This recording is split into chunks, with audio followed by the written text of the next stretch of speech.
कि आज हम लोगों के प्रोग्राम का 86वां दिन है, 86th, और 86वें दिन में आपका स्वागत है।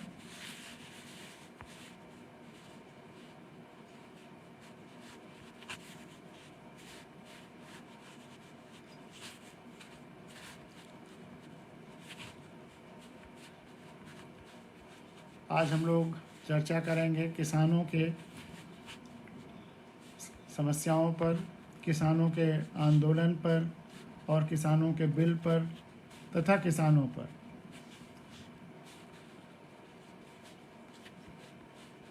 मैं किसान का ही बेटा रहा हूँ और एक किसान अपने बच्चों को किस तरह से पढ़ाता है, एक एक दाने बीन करके, एक दाने का भी वेस्टेज कहीं नहीं होने देना चाहता। वह सब मैंने अपनी आँखों से देखा है। वह मेरे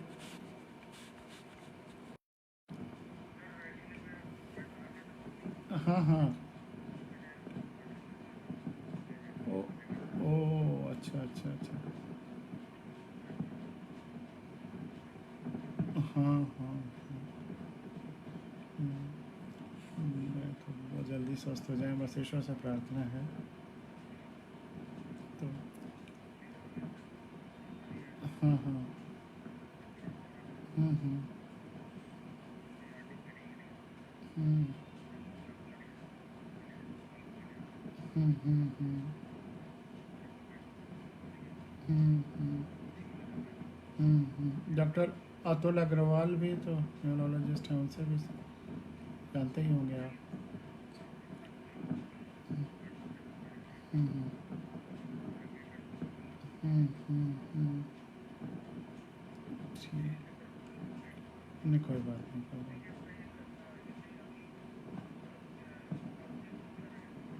नहीं। अभी आप पहले उनको अटेंड करिए, फिर बाद में हम लोग अपना डिस्कस करें। ठीक है, हाँ जब थोड़ा फ्री होइएगा तब। फर्स्ट प्रायोरिटी तो उनको, बिल्कुल। अच्छा अच्छा, नमस्ते।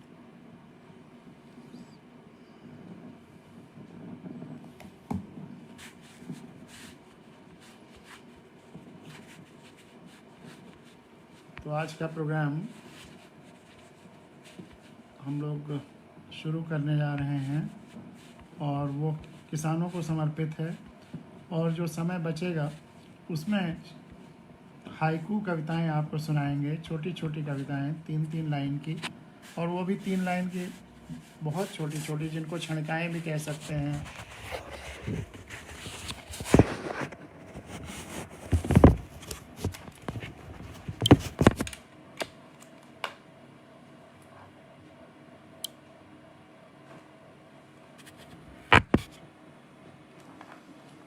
शशि प्रकाश सिंह जी आ गए हैं, उनका स्वागत है।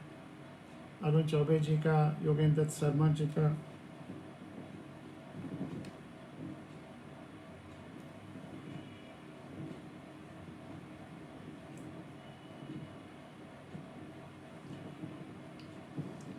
राजेंद्र कुमार विश्वकर्मा जी का, तरुण यादव जी का, सभी का स्वागत है।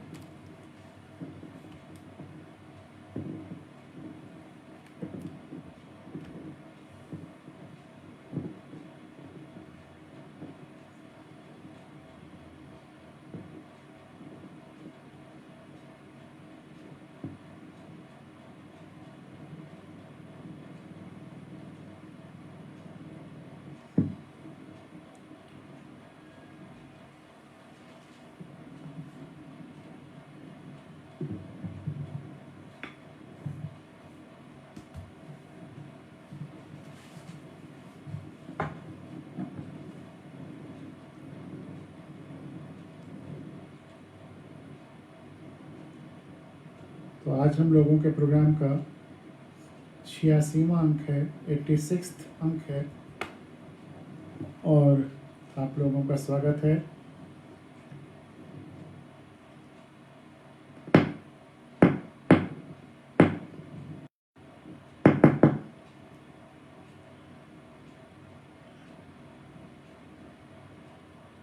आज हम लोग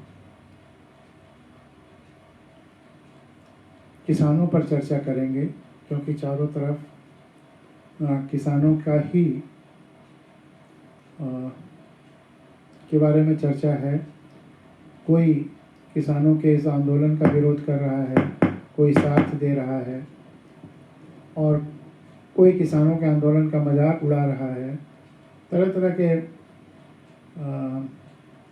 विचार सुनने को आ रहे हैं। तो इसलिए हेलो, हाँ हाँ, नमस्ते।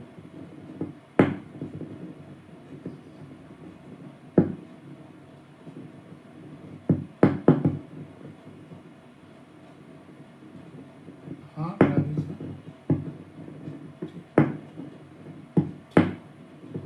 ठीक है, ठीक है, ठीक है, ठीक है, ठीक है।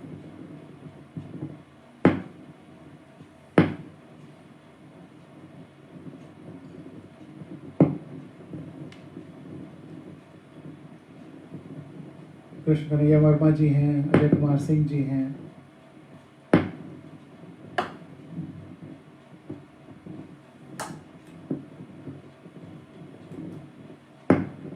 राकेश सक्सेना जी, अमित कुमार जी, राजेंद्र कुमार विश्वकर्मा जी,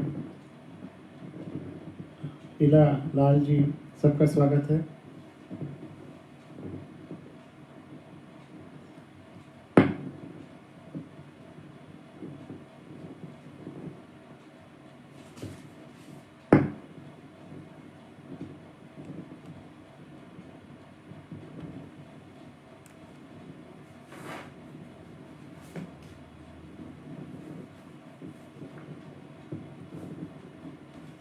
तो सबसे पहले जैसा मैंने कहा, किसानों पर चर्चा करेंगे हम लोग और उसके बाद कुछ हाइकूनुमा कविताएं आपको सुनाएंगे जो आपको बहुत पसंद आएंगी, मुझे पूरा विश्वास है।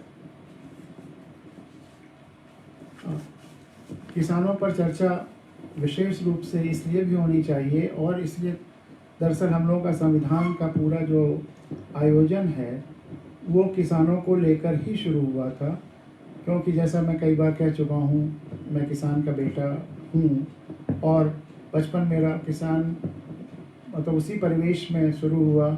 बाद में शहरों में, इलाहाबाद यूनिवर्सिटी में और जगह पढ़ने का मौका मिला। लेकिन एक किसान अपने बच्चों को किस तरह से पढ़ाता है वह बचपन से मैं देख रहा था और क्या क्या समस्याएं आती हैं, कितनी तपस्याएं करनी पड़ती हैं। और वह सब देखने के बाद जब पिछले 18-20 सालों से 21 सालों से किसानों की आत्महत्याओं की घटनाएं बढ़ती चली जा रही थी, वह हॉन्ट कर रही थी और मन कर रहा था कि इसको रोकने के लिए हम लोग जितना कुछ कर सकें करें। नौकरी में रहते हुए जितना कुछ संभव था किया गया, लेकिन नौकरी से रिटायर होने के बाद जिस दिन रिटायर हुआ तुरंत ही शुरू कर दिया गांव-गांव जाकर। उसी समय 2015 में उत्तर प्रदेश में पंचायतों के चुनाव होने थे, तो पंचायत, गांव की पंचायत, गांव प्रधान या वार्ड के लोगों को, ऐसे लोगों को चुना जाए जो संवेदनशील हों, सबके बारे में सोचते हों, सारे फैसले सारे गांव के लोगों के माध्यम से होते हों, एक व्यक्ति कोई फैसला ना होता हो। क्योंकि अगर गांव की पंचायत अच्छी चुन ली गई, प्रधान अच्छे चुन लिए गए, तो ये नहीं हो सकता कि उस गांव का कोई किसान आत्महत्या करे। किसान आत्महत्या तब करते हैं जब सारे आसरे टूट जाते हैं। अगर इतना आसरा बचा हुआ है कि हमारे प्रधान जी तो हैं या गांव पंचायत तो हमारे साथ है, तो फिर कोई किसान आत्महत्या नहीं करेगा। इस भाव से हम लोग अच्छे ग्राम प्रधान चुने जाएं, अच्छे गांव पंचायत चुनी जाए, उसी के लिए सारा प्रयास शुरू किया गया। गांव-गांव जाकर वो 73वें संविधान संशोधन के वो विषय बताने लगे।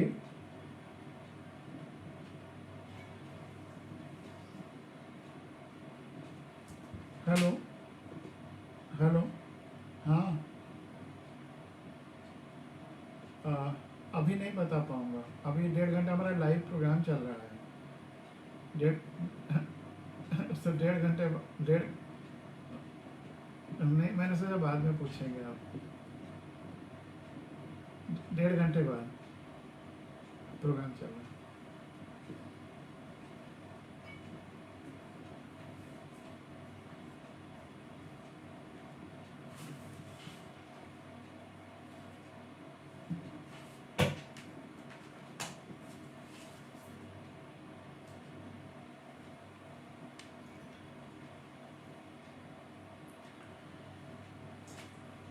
तो वो 73वें संविधान संशोधन के बाद जो विषय गांव पंचायतों 29 विषय गांव पंचायतों को दे दिए गए वो बताने लगे।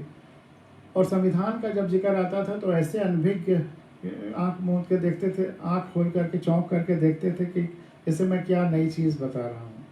तब लगा कि लोगों को संविधान के बारे में भी बताना पड़ेगा, लोग संविधान के बारे में अनभिज्ञ हैं। जब हम लोग आगे की संविधान ये इस तरह की गांव की चर्चाओं में पूछने रहे कितने लोग संविधान के बारे में जानते हैं, तो लगभग शून्य उत्तर मिलता था। कितने लोगों ने संविधान का नाम सुना है, उसमें भी बहुत कम, 4-5 हज़ार लोगों में मुश्किल से 8-10-15 लोगों ने संविधान का नाम सुना है। तो हम लोगों के ये जन जागरण के जो अभियान था इसको थोड़ा और विस्तार दिया गया और पूरे संविधान की चर्चा करने लगे। और किसानों की आत्महत्या सबसे दुखद है। पूरे दुनिया में किसानों की आत्महत्याएं कि ये हृदय विदारक इतनी घटनाएं कहीं नहीं होती हैं। तो कुछ न कुछ हमारी व्यवस्था में गड़बड़ है जिसको ठीक करने की ज़रूरत हम लोगों को लगी और इसी के लिए पूरा अभियान शुरू किया गया, पूरा संविधान को बताने का, लेकिन विशेष रूप से 29 विषय 73वां संविधान संशोधन। सुब्रमण्यम भारती जो तमिलनाडु के सबसे बड़े राष्ट्रीय कवि हैं, पूरे देश के बहुत बड़े राष्ट्रीय कवि हैं, उन्होंने लिखा भी था, यदि इस धरती पर, जिसको मैं कई बार सुना चुका हूँ, आप लोगों को हर जगह सुनाता हूँ। एक मित्र ने कहा कि ये ओरिजिनल पोएम उनकी लाके हमें दीजिए, तो हमने तमिलनाडु से अपने बैचमेट से मंगा करके उनको तमिल की वो पूरी कविता सुनाई जिसकी ये लाइनें अंग हैं। यदि इस धरती पर एक भी व्यक्ति भूखा सोता है तो पूरी धरती को नष्ट कर देना चाहिए।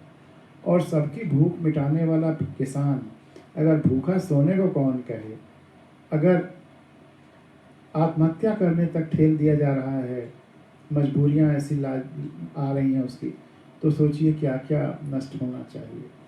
ये असंवेदनशीलता नष्ट होनी चाहिए। यह किसानों को जो समस्याएं हैं किसानों की वो नष्ट होनी चाहिए। व्यवस्था ज़्यादा संवेदनशील होनी चाहिए, व्यवस्था की असंवेदनशीलता नष्ट होनी चाहिए। बहुत सारी चीज़ें हैं जो नष्ट होनी चाहिए और उन्हीं सब के लिए फिर हम लोगों का ये पूरा अभियान चला। फिर मैंने अपने कविताओं और किताबों में भी किसानों के बारे में खूब लिखा है। मेरी एक कविता की किताब का शीर्षक ही रहा है, कवि होता है किसान। कवि और किसान भी जुड़े हुए हैं। कवि कागज़ पर रचनाएं लिखता है और किसान ज़मीन पर रचनाएं लिखता है।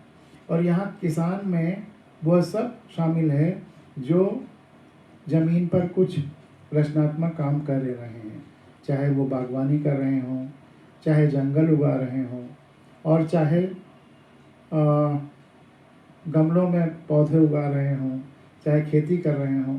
जिस रूप में भी कोई ज़मीन में कुछ पैदा कर रहा है, रचनात्मक कार्य कर रहा है, वो किसान ही की श्रेणी में मैंने उसे माना है। और एक साल इंडियन फॉरेस्ट सर्विस में रहने की वजह से इन विचारों को और बल मिला। तो आज शुरू में कुछ चर्चा जो जनरल किसानों के बारे में है वो आपके सामने रखेंगे, लेकिन उसके बाद जो उनकी समस्याएं हैं और जो आंदोलन हो रहा है उस पर भी चर्चा करेंगे। जैसा एक दिन और मैंने कहा था कि जितने और व्यापार हैं या जितने और मैन्युफैक्चरिंग है, उत्पादन है, सब में जो इनपुट होता है आउटपुट उससे कम होता है। जितना हम चीज़ें लगाते हैं आउटपुट उससे कम होता है।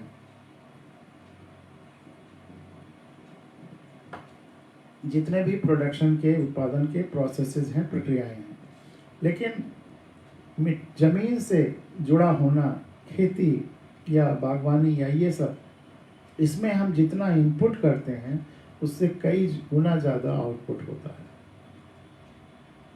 जितना बीज डालते हैं उससे कई गुना ज़्यादा उत्पादन होता है। लेकिन और सब खर्चे तो होते ही हैं, लेकिन जितना हम इनपुट करते हैं उससे ज़्यादा आउटपुट होता है, उससे ज़्यादा उत्पादन होता है, उसके बावजूद किसान की यह दुर्दशा कि वो आत्महत्या करने के कगार पहुंच जाए। कुछ लोग ये कहते हैं कि जो कुछ स्टेट्स के किसान बहुत अमीर हैं उनकी बात छोड़ दीजिए, लेकिन किसान की ज़्यादातर हालत कैसी है आपको ये देखना होगा। और ये अच्छी बात है कि जो अमीर किसान हैं वो अपने गरीब किसान भाइयों के हित के लिए खड़े हैं, और जो अमीर किसान भी हैं वो केवल किसानी के बेसिस पे अमीर नहीं है, उन्होंने उसके साथ और भी बहुत कुछ कर रखा है। इसकी वजह से वह दरिद्रता से ऊपर उठ गए हैं। तो हम ये उम्मीद नहीं हमें करना चाहिए कि हर किसान दरिद्र ही हो, लेकिन उसको उसके दाम जो उसने दाम लगाया है, जो उसने मेहनत लगाई है, जो उसने समय दिया है, उसके परिवार ने जिस श्रम किया है, उसका वाजिब मूल्य तो मिलना ही चाहिए। और एमएसपी उसी मिनिमम सपोर्ट प्राइस उसी आधार पर तय होती है। तो एमएसपी सारे किसानों के हर प्रोडक्ट को मिले यह तो ज़रूरी है ही है। और एमएसपी में और मार्केट में जो वही चीज़ें बिक रही हैं, दोनों के बीच कुछ रिश्ता भी देखना चाहिए। एमएसपी को लागत की ही पर ही के आधार पर ही नहीं तय होना चाहिए। अगर एमएसपी जैसे मक्के की एमएसपी मान लीजिए 400 रुपये क्विंटल है और बाज़ार में वो 5,000 रुपये क्विंटल बिक रहा है, या उसकी प्रोडक्ट्स 10,000 रुपये 20,000 रुपये क्विंटल बिक रहे हैं, तो उसका भी कुछ अंश किसान को पास ऑन होना चाहिए। कुछ सिस्टम केवल लागत ही नहीं, एमएसपी तय करने में बाद जो प्रॉफिटेबिलिटी है उसका भी कुछ हिस्सा आना चाहिए। एमएसपी तय करने के जो फार्मूले हैं वो भी बदलना चाहिए, ताकि किसान की यह बदहाली दूर हो, किसान के भी बच्चों को अच्छी शिक्षा मिले, यह उन्हें विश्वास होना चाहिए। उनके यहाँ भी जो शादी ब्याह या खर्चे हैं उसकी भी देखभाल होनी चाहिए। तो इन सारे मुद्दों पर जो आयोजन जो ये अभी चर्चा चल रही है, और पहले तो ये था कि इस कोरोना काल में बहुत सारे चीज़ें विस्तार से नहीं हो सकती हैं और विशद चर्चा या विशद योजना, लेकिन ये अब कोरोना काल ख़त्म हो रहा है, उसके टीके भी आ गए हैं, तो अब चूँकि बात शुरू है किसानों की, तो ये समय आ गया है कि किसानों की जितनी समस्याएं हैं सब हल होनी चाहिए।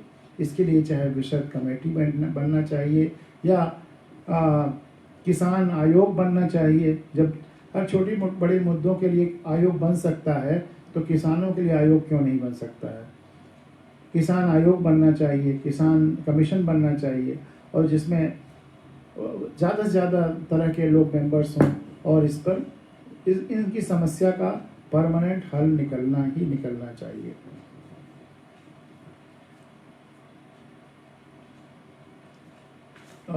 एक कविता मुझे बहुत अच्छी लगती है, उसे, और ये मेरी नहीं है, ये अनवार अब्बास इलाहाबाद के एक कवि हैं, इनकी है, जो आपके सामने रखता हूँ। उसके बाद तब किसानों पर चर्चा शुरू करते हैं।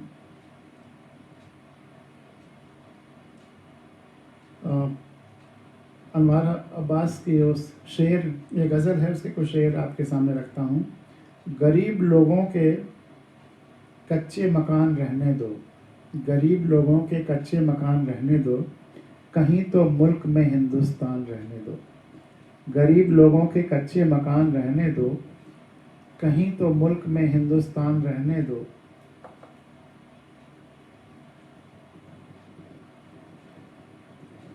अरे बड़े बड़े बाजार खोलने वालों, अरे बड़े बड़े बाजार खोलने वालों, जो पटरियों पे लगी है दुकान रहने दो। अरे बड़े बड़े बाजार खोलने वालों, जो पटरियों पे लगी है दुकान रहने दो। सजा लो अपनी तरक्की की कायनात और कहीं, सजा लो अपनी तरक्की की कायनात और कहीं, मेरी ज़मीन मेरा आसमान रहने दो। सजा लो अपनी तरक्की की कायनात और कहीं, मेरी ज़मीन मेरा आसमान रहने दो। और जो हल छीनेंगे तो असलहे हथियार, जो हल छीनेंगे तो असलहे उठा लेंगे, जो हल छीनेंगे तो असलहे उठा लेंगे। हम एक किसान हैं, हमको किसान रहने दो। हम एक किसान हैं, हमको किसान रहने दो। अगर किसानों के इस किसानी पर संकट आया और वह अझेल्य हो गया किसानों के लिए, या किसानों के हितों पर संकट आया, तो देश के लिए बहुत ही गहरा संकट आएगा। इसको महसूस करने की ज़रूरत है। तो एक बार फिर अनवर अब्बास के इस गज़ल को, चारों शेरों को फिर आपके सामने पढ़ता हूँ। गरीब लोगों के कच्चे मकान रहने दो, कहीं तो मुल्क में हिंदुस्तान रहने दो। अरे बड़े बड़े बाज़ार खोलने वालों, जो पटरियों पे लगी है दुकान रहने दो। सजा लो अपनी तरक्की की कायनात और कहीं, मेरी ज़मीन मेरा आसमान रहने दो। जो हल छीनेंगे तो असलहे उठा लेंगे। हम एक किसान हैं, हमको किसान रहने दो। आज और बहुत सारे मित्र आ गए हैं नए, उन सबका स्वागत है। अमित कुमार, राकेश सक्सेना जी, अनूप शुक्ला जी, विजय राय जी, शेर अफगान खान जी और नवीन त्रिपाठी जी। नवीन त्रिपाठी जी को नमस्कार। नानक संगम जी, निशा गुप्ता जी, अब्दुल हक जी, हरिभाई पटेल जी, राकेश कुमार जी, अनिरुद्ध उपाध्याय जी और राम गोपाल तिवारी जी। राम गोपाल तिवारी जी ने एक अच्छी बात कही है, किसान वह भी है जो गांव में खेत की मजदूरी करता है। बिल्कुल, उसको भी किसानी के सारे हक मिलने चाहिए। जो भी खेत से जुड़े हुए, पैदावार से जुड़े काम में जुड़ा हुआ है, वह सब किसान है। बिल्कुल आपकी बात राम गोपाल तिवारी जी सही है, सबकी देखभाल होनी चाहिए। ओम साहू जी, आलोक कुमार जी, पूरन सिंह नेगी जी, JB साहू जी, TP सिंह तोमर जी, शैलेंद्र कुमार ठाकुर जी, सबका स्वागत है। और अब कुछ जनरल बातें किसान के बारे में, और फिर और कुछ किसान आंदोलन के बारे में, और उसके बाद हाइकुनुमा छोटी छोटी कविताएं 3-3 लाइनों की। मैं हमेशा ही महसूस करता रहा हूँ कि असली शायर या कवि तो किसान ही होता है।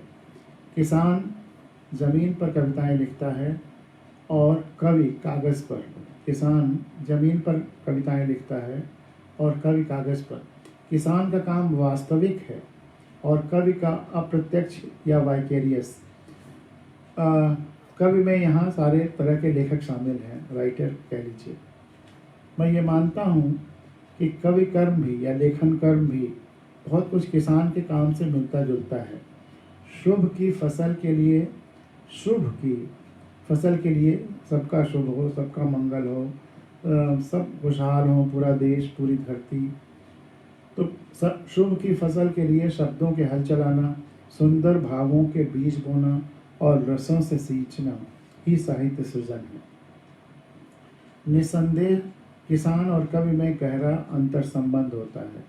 निसंदेह किसान और कवि में गहरा अंतर संबंध होता है, बल्कि किसान की संवेदनाओं की जड़ें कहीं अधिक गहरी होती हैं। वह ईश्वर का प्रथम साक्षात्कार करता है। वह ईश्वर का प्रथम साक्षात्कार करता है और आध्यात्मिक अनुभूति का आनंद पाता है।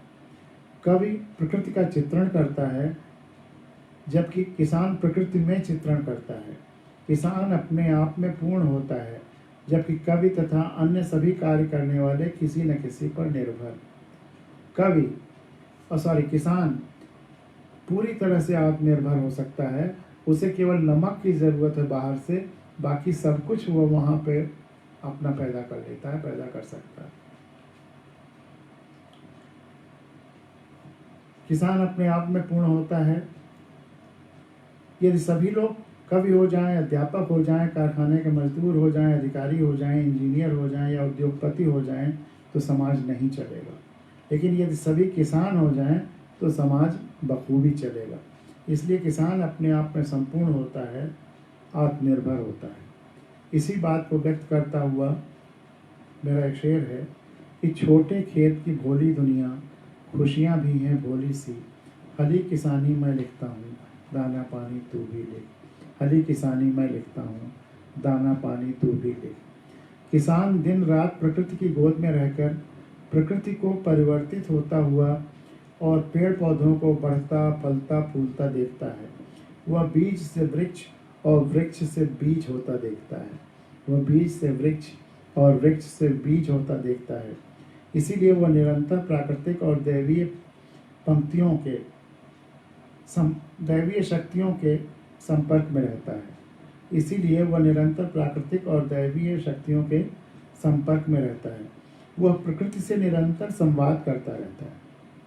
वह प्रकृति से निरंतर संवाद करता रहता है। वह सूखे पौधों, खिले फूलों, मुड़ी टहनियों, लंबे पेड़ों या घनी लताओं की भाषाएं जानता है। एक चीज़ मैं बार बार कहता हूँ कि भाषा हमेशा दूसरे की होती है, सामने वाले की होती है, जिससे हम संवाद करना चाहते हैं उसकी होती है। हमारी अपनी कोई भाषा नहीं होती। भाषा हमेशा सामने वाले की होती है, जिससे हम संवाद करना चाहते हैं। तो अगर हम पेड़ों पौधों से संवाद करना है तो हमें उनकी भाषा समझनी होगी। राम जब जंगल जंगल घूमते हैं और कहते हैं, हे खगमृग हे मधुकर श्रेणी, तुम देखी सीता मैंगनैनी, तो वह हिंदी में या अवधी में या संस्कृत में संवाद नहीं कर रहे होंगे। वह उन जीवों, चाहे खग, चाहे मृग, चाहे मधुकर या पेड़ पौधों वनस्पतियों से उनकी भाषा में संवाद कर रहे होंगे। तो हमको जिससे संवाद करना है उसकी भाषा बोलनी होगी, सीखनी होगी, समझनी होगी। तो अगर हम पेड़ पौधों से संवाद करना है, जानना है, तो उनकी भाषा समझनी होगी। जितने किसान हैं वो अगर हल बैल हैं उनके पास, बैलों के साथ खेती करते हैं, गाय पालते हैं, भैंस पालते हैं, बकरियां पालते हैं, मुर्गियां पालते हैं, तो वह उनकी भाषा जानते हैं। वो बैलों से संवाद कर लेते हैं, सब समझते हैं। अगर हाथी पालते हैं तो हाथी की भाषा जानते हैं। हम लोग बचपन में बैलों से और हाथियों से संवाद कर लेते थे। उनके कुछ कुछ शब्द थे जो वो समझ जाते थे। जो फिलवान होते थे उनके शब्द हम लोग खुद सीख लेते थे और हाथी से संवाद कर लेते थे, या बैलों से संवाद कर लेते थे, गायों से संवाद कर लेते थे। तो भाषा हमको उनकी सीखनी पड़ेगी, क्योंकि अगर मनुष्य मस्तिष्क के लेवल पे ऊपर है तो उसकी भी जिम्मेदारी बनती है कि वह कम मस्तिष्क वाले लोगों की भाषा समझे और उनके साथ संवाद करे। तो किसान सूखे पौधों, खिले फूलों, मुड़ी टहनियों, लंबे पेड़ों या घनी लताओं की भाषाएं जानता है। भौतिक विज्ञान में एक सिद्धांत है इंट्रॉपी के निरंतर बढ़ते जाने का सिद्धांत। इंट्रॉपी मतलब डिसऑर्डर। वो थर्मोडायनेमिक्स में एक सिद्धांत डिराइव किया गया, थ्योरम डिराइव की गई या एक नियम डिराइव किया गया कि धरती पर या सृष्टि में डिसऑर्डर बढ़ता जा रहा है। डिसऑर्डर के बढ़ने का सिद्धांत, और वो है इंट्रॉपी। लेकिन ये फिजिक्स में तो ये बात मुझे समझ में आ गई कि सिद्धांत हम लोगों ने उसको डिराइव भी कर लिया थर्मोडायनेमिक्स में, लेकिन जीवन में ऐसा नहीं है। जीवन में डिसऑर्डर बढ़ेगा कि नहीं ये और बहुत सारे फैक्टर्स पर निर्भर करता है। बहुत सारी और चीज़ें हैं जो डिसऑर्डर को बढ़ाती नहीं, घटाती हैं। तो सबसे ज़्यादा तो जो जीव हैं, जो लिविंग बीइंग हैं, वो डिसऑर्डर को कम कर सकते हैं, बढ़ा भी सकते हैं, कम भी कर सकते हैं। जो सकारात्मक व्यक्तित्व हैं वो डिसऑर्डर को कम कर सकते हैं, वो ऑर्डर ला सकते हैं। और वनस्पतियाँ अगर उनको ठीक से काम किया जाए पेड़ों पौधों वनस्पतियों पे, तो वनस्पतियां सब डिसऑर्डर कम करती हैं। तो इसीलिए किसान सबसे महत्वपूर्ण है जो डिसऑर्डर को कम कर सकता है।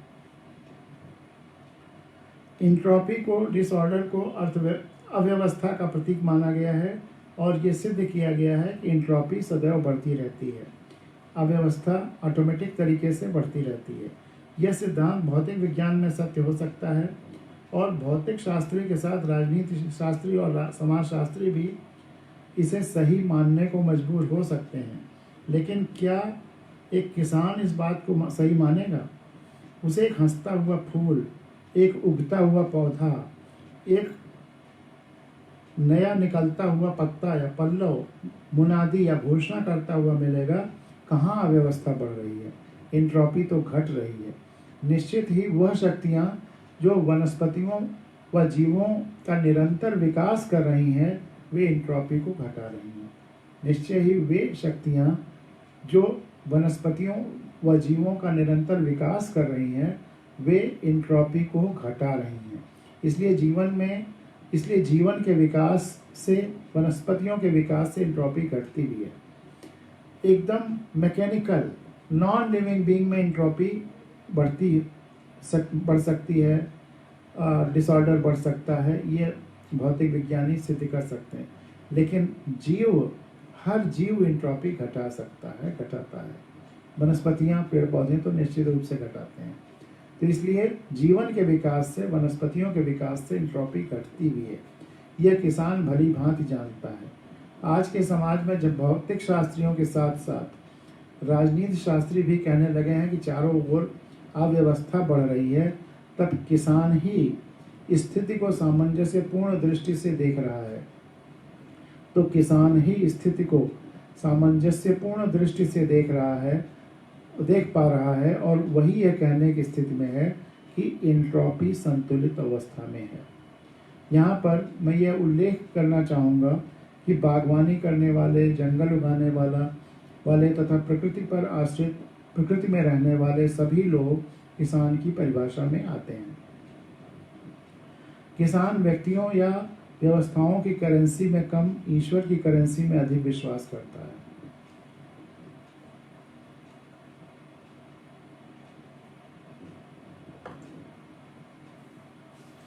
किसान व्यक्तियों या व्यवस्थाओं की करेंसी में कम, ईश्वर की करेंसी में अधिक विश्वास करता है। वह जानता है कि व्यक्तियों या व्यवस्थाओं की नहीं, बल्कि ईश्वर की करेंसी पर विश्वास करने से ही सुख शांति मिलती है। पैसा और अधिकार ये सब व्यक्तियों या व्यवस्थाओं की करेंसियां हैं। इसके लिए हमें लोगों के पास जाना पड़ता है, लोगों का मुंह जोड़ना पड़ता है। लेकिन गुण, पेड़ पौधों की पहचान, दोस्ती, प्रेम, परोपकार, दूसरों के दिलों में अर्जित स्थान, ध्यान, विविध भाषाएं, फूलों चिड़ियों तक की, बच्चों की हंसी खेल, धूप, हवा, पानी, प्राकृतिक तत्व सभी, स्वास्थ्य आदि सभी तो ईश्वरीय करेंसियां हैं, सभी डिवाइन करेंसीज हैं। जितना ही ईश्वर की करेंसी का हमारे पास अधिक होती है, हम आनंदित रहते हैं। जितना ही ईश्वरीय करेंसी का एहसास हमें रहता है, हम आनंदित रहते हैं। जितना ही व्यक्तियों या व्यवस्थाओं की करेंसी में विश्वास अधिक होता है, दुखी होने की संभावना बढ़ती चली जाती है।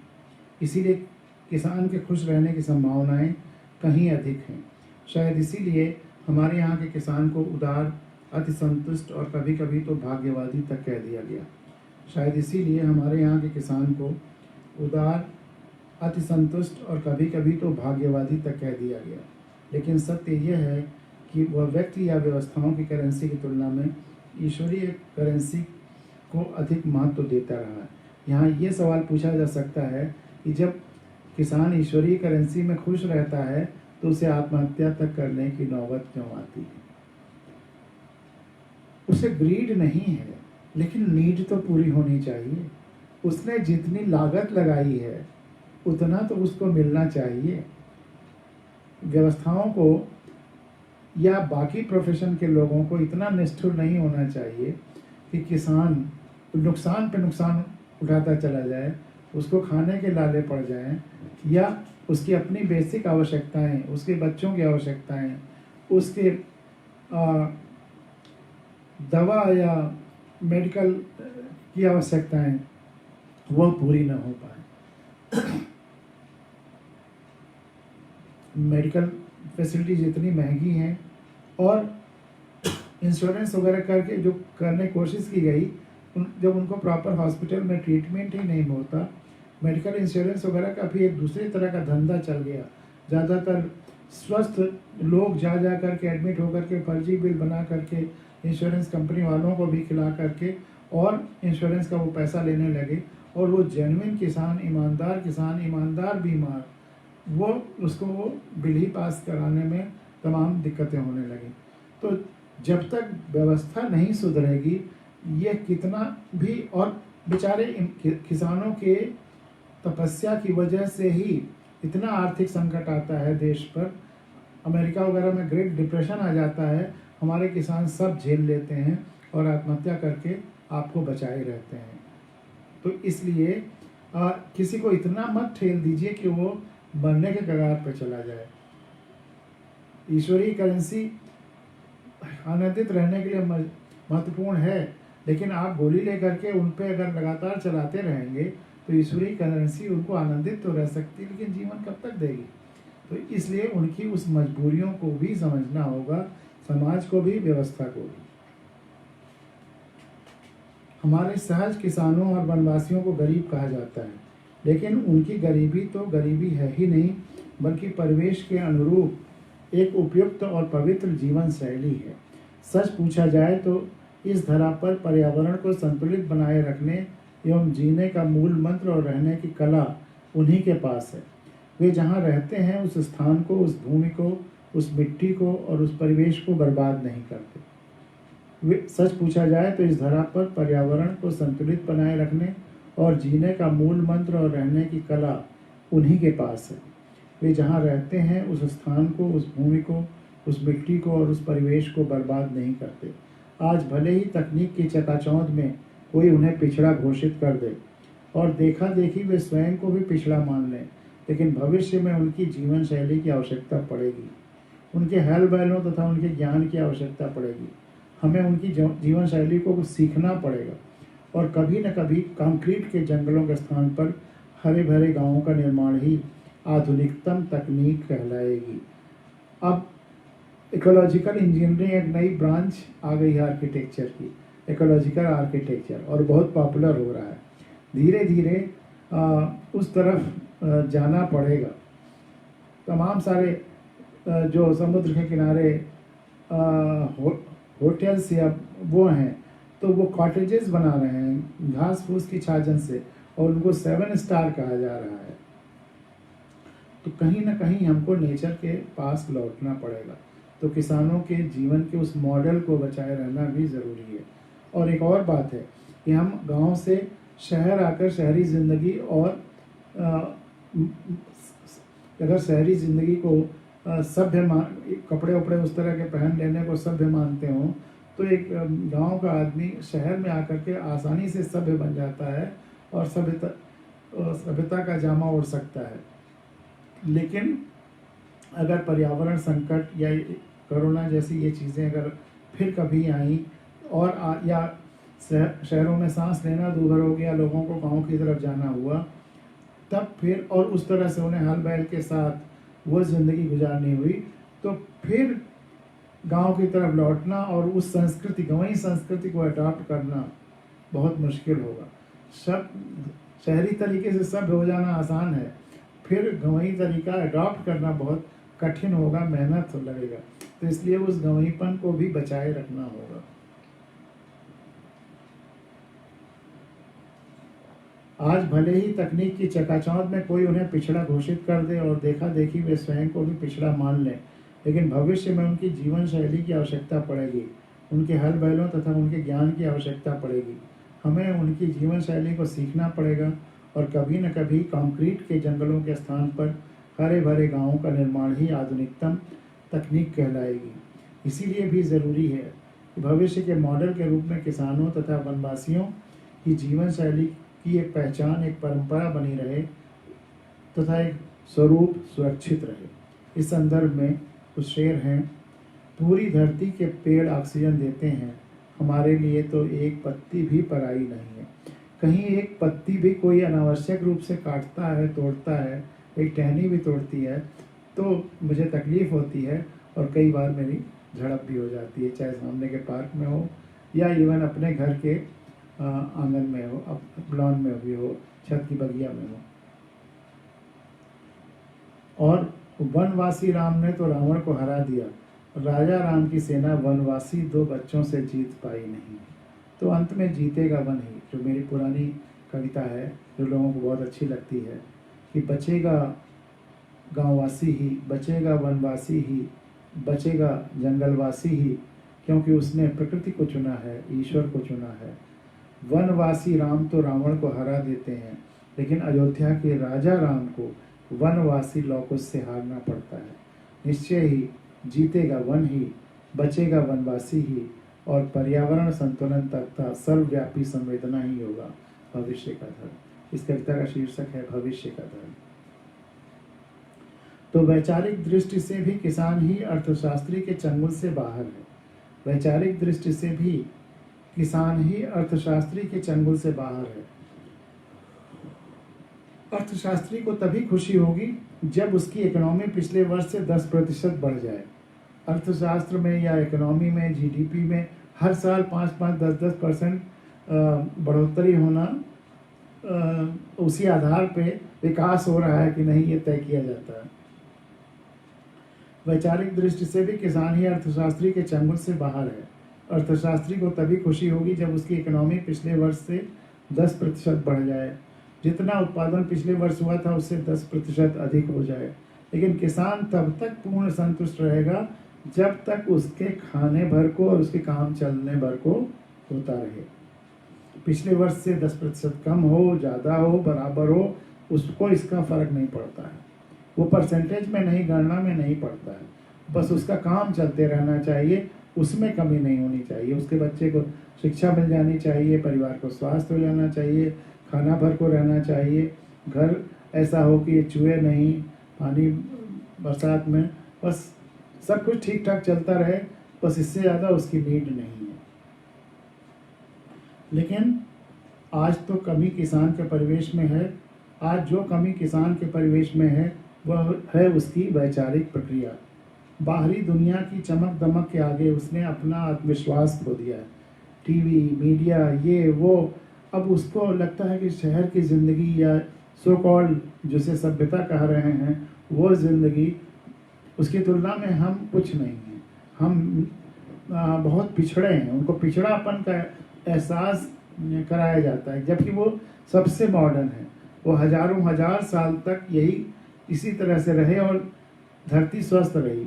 और शहरों में सब कूड़ा, मतलब कूड़े का जो अंबार लगता है उसी को देख कर लगता है कि कैसे शहर उससे निजात पाएंगे। और हली किसानी और उस चक्र में कुछ भी कूड़ा नहीं होता। ये प्लास्टिक वगैरह जब से आ गए तब से वहाँ भी कूड़ा पहुँचने लगा है।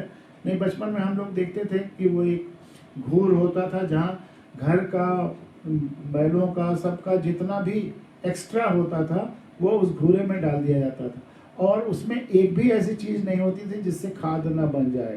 पूरे का पूरा घूर का उठा करके बैलगाड़ियों से खेतों में डाल दिया जाता था, सब खाद हो जाता था। तो कहीं भी कुछ भी वेस्ट, जीरो वेस्ट लाइफ वो रही है। और आज शहरों में उस वेस्ट डिस्पोजल के लिए सबसे बड़ी समस्या है। तो हम कैसी ज़िंदगी इसको अडॉप्ट कर रहे हैं, जिसको हम मॉडर्न ज़िंदगी कह रहे हैं, वो अभिशाप बनती जा रही है।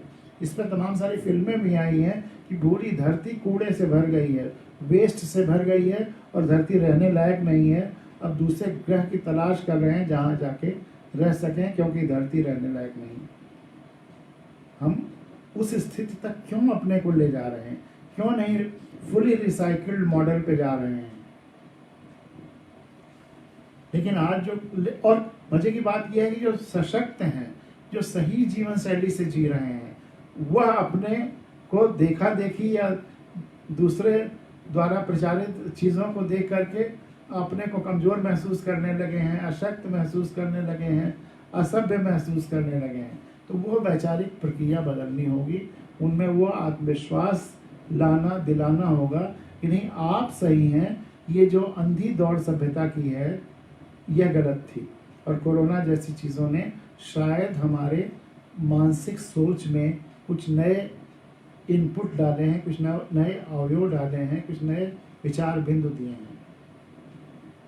लेकिन आज जो कमी किसान के परिवेश में है वह है उसकी वैचारिक प्रक्रिया। बाहरी दुनिया की चमक दमक के आगे उसने अपना आत्मविश्वास खो दिया है। यदि इन बातों के माध्यम से हम सब उनके बीच ये आत्मविश्वास जगा सके तो ये हम लोगों का प्रयास सफल होगा।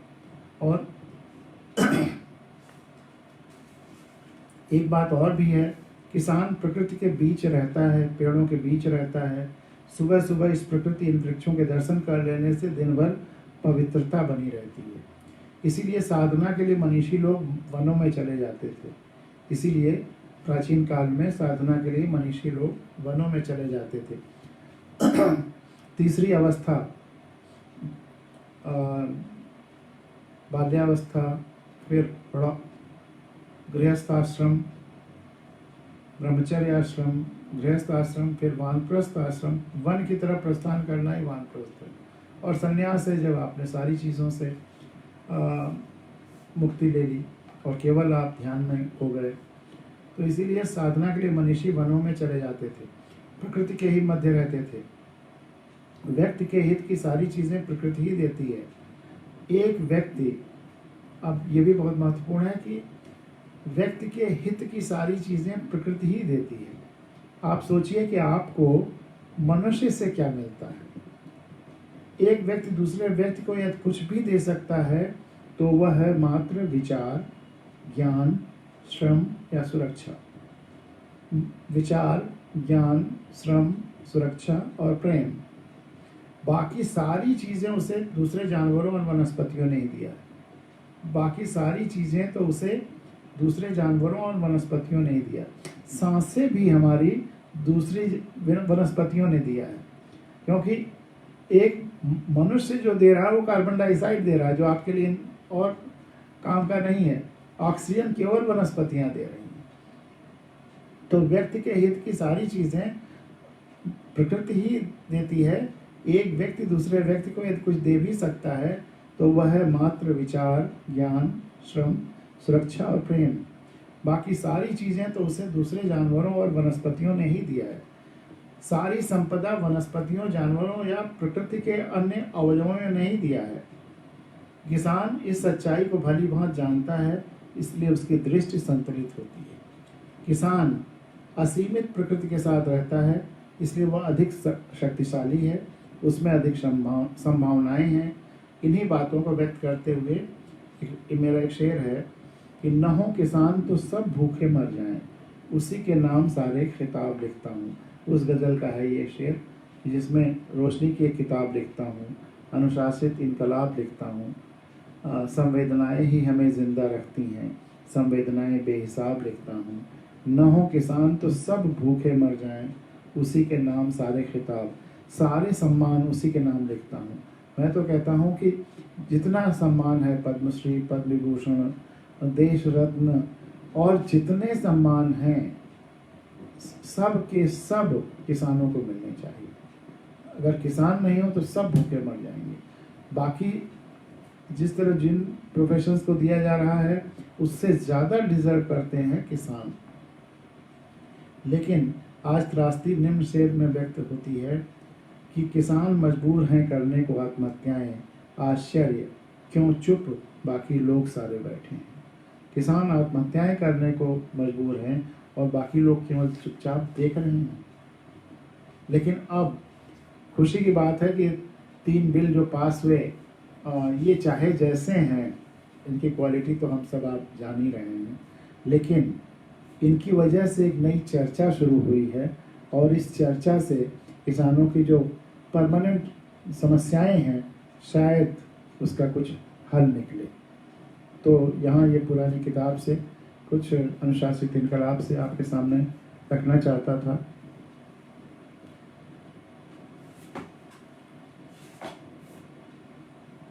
और ये जो आंदोलन चल रहा है इसको तमाम तरह तरह के इस तरह से प्रोजेक्ट करने की कोशिश की जा रही है जैसे ये देशद्रोहियों द्वारा हो रहा हो, चाइना द्वारा समर्थित हो, खालिस्तानियों द्वारा समर्थित हो, पाकिस्तान द्वारा समर्थित हो, क्या क्या दिखाया जा रहा है।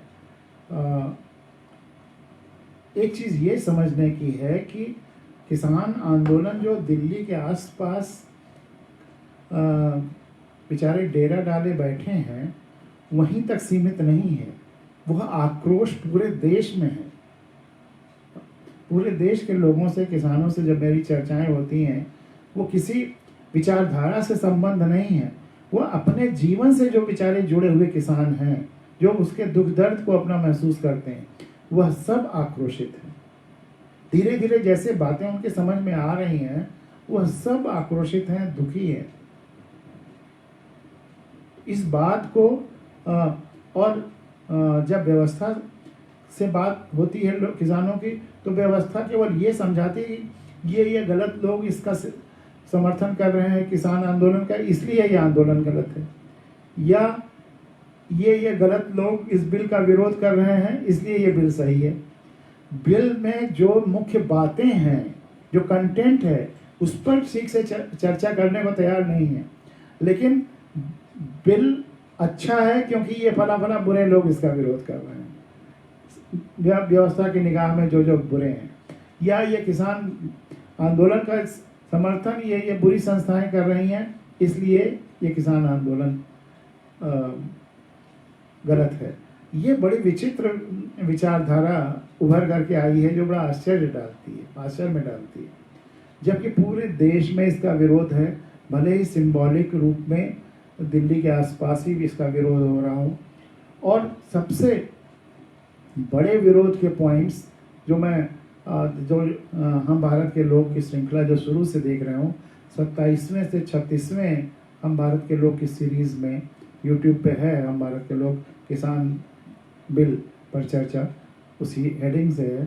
उसमें देखिए सारी चीज़ें जो आज कही जा रही हैं, अलग अलग लोगों द्वारा कही जा रही हैं इसके विरोध में, वह सब उसमें मैंने कहा हुआ है।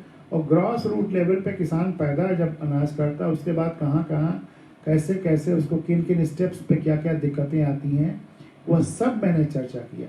मैं तो आप लोगों से आग्रह करूँगा एक बार वो 27 से लेकर के 36वें अंक तक जो किसान बिल के नाम से ही है, किसान बिल पर चर्चा, उसको एक बार फिर देखिए, और फिर उसके बाद आप कोई ओपिनियन बनाते हैं, कोई नई बात जानना चाहते हैं, कोई नई बात कहते हैं, तो उसको सामने रखिए, उसमें फिर चर्चा किया जाए। लेकिन मुख्य जो विरोध है, जो किसानों के लिए बहुत ही खतरनाक है, एक तो एसेंशियल कमोडिटीज़ एक्ट में संशोधन, और वो केवल किसानों के लिए खतरनाक नहीं है, वो पूरे देश के लिए खतरनाक है, हर कंज्यूमर के लिए खतरनाक है। इसको समझना चाहिए। वो केवल किसानों के लिए नहीं है। किसान को तो औने पौने जब खरीद लिया, चाहे व्यापारियों ने चाहे सरकार ने, तो अब किसान को तो जो मिलना था मिल गया, लेकिन आपको किस मूल्य पर मिलेगा, हम भारत के लोगों को किस मूल्य पर मिलेगा, वह तय होगा कि किसान से खरीदने के बाद वो बिचौलिए उसको किस तरह से स्टोर करते हैं, किस तरह से होर्डिंग करते हैं, कैसे रिलीज़ करते हैं, किस दाम पर वो बिकता है। किसान से 10 रुपये किलो आपने ले लिया आलू, या 10 रुपये किलो गेहूँ ले लिया, और उसके बाद कार्टेल बना करके और सारे बड़े बड़े वेयर हाउसेज में स्टोर कर दिया, और रिलीज़ तब किया जब उसके दाम 100 रुपये 150 रुपये किलो पहुँच गया। तो अब किसान अफेक्टेड नहीं है, वो तो बेचारा जिसको जो मिलना था मिल गया। अब हम आप अफेक्टेड हैं। एसेंशियल कमोडिटीज़ में जो परिवर्तन हुआ है, इससे दरअसल किसानों को नहीं, इससे तो बाकी देश के लोगों को आंदोलन करना चाहिए।